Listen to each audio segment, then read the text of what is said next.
जेठ 19 गते भएको नारायण हिटी राजदरबार हत्याकाण्डका सम्बन्धमा यस अघि भएका अनुसन्धान प्रतिवेदन अध्ययन गरी थप छानबिनको प्रक्रिया अगाडि बढाउने। आज विशेष गरी हामीले लगभग 4वटा निर्णय गरेका छौं। इट्स भेरी सिरियस र म हजुरलाई आज पढेर सुनाउनेवाला छु। जेनजी आन्दोलनसँग सम्बन्धित घटनामा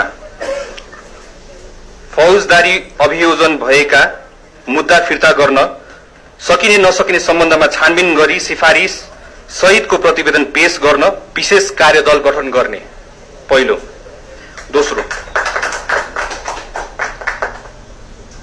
विक्रम सम्वत 2058 जेठ 19 गते भएको नारायण हिटी राजदरबार हत्याकाण्डका सम्बन्धमा यस अघि भएका अनुसन्धान प्रतिवेदन अध्ययन गरी थप छानबिनको प्रक्रिया अगाडि बढाउने।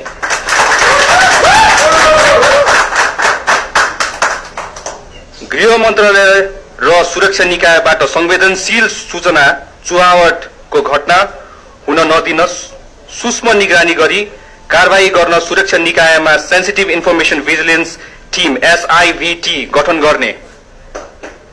नेपाल प्रहरी अन्तर्गत रहेको केन्द्रीय अनुसन्धान ब्युरोलाई थप सशक्त र प्रभावकारी बनाउने। हाल प्रक्रियामा रहेका अनुसन्धानका फाइलहरूलाई शीघ्र टुङ्गोमा पुर्याउन निर्देशन दिने। ब्युरोमा रहेका जघन्य आर्थिक संगठित अपराध लगायतका गम्भीर प्रकृतिका मुद्दा अनुसन्धान गर्न ब्युरोमा मुद्दाको प्रकृति अनुरूप विशिष्टीकृत समूह स्पेशलाइज टिम गठन गर्ने। हरेक फाइल खोलिन्छ अब। Thank you so much. के छ झोलेहरू, बधाई छ र अग्रिम शुभकामना। हैन, तपाईले जुन चाल्नु भएको कदम छ नि यसले पूर्णता पाओस्। अग्रिम बधाई छ।